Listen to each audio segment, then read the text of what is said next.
ऐसा नहीं खेओ तब कैसन बा हो बोला फगुआ में लगुआ के बात माना ले पेटवा पे हमारा तला तुम्हारा ले। अच्छा हाँ यही खातिर तोहरा के दिले बानी छूट रे का दिले बानी छूट।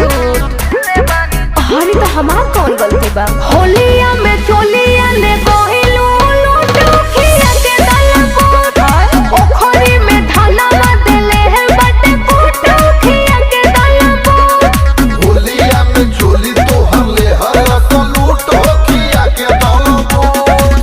अरे अब तू ही बतावा करे ते 2 रुपया नमकीन पी गईले।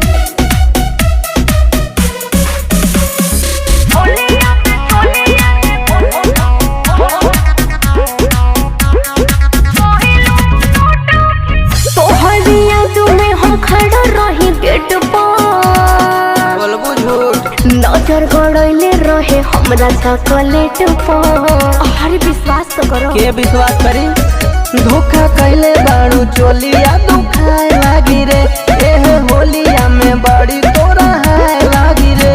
अरे बाप माटी में मिलैले देखियावल बिस्कुट रे खियावल बिस्कुट। अरे पार्ले जी का लाज रखनी हो तो तू कबो नमकीन खेला होलिया में चोलिया ने गोहिलू लूटू खिया के दलबो ओखरी में धनवा देले है बटे फूटू खिया के दलबो। होलिया में चोली तो हमले हर सलूट हो खिया के दलबो। होलिया में दुनिया ने गोहिलू लूटू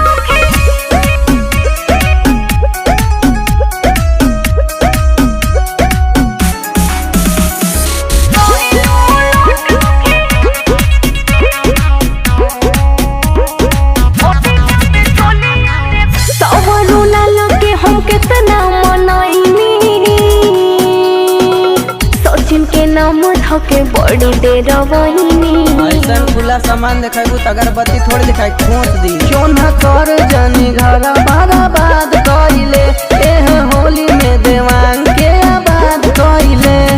अच्छा कारानी पे तोरा जिया तानी घुट घुट रे जिया तानी घुटा घुट विश्वास टूट गई। अरे आप तो विश्वास करो होलिया में चोलिया ने गोहिलू लूटू खिया के दलबो ओखरी में धनवा देले है बटे फूटू खिया के दलबो।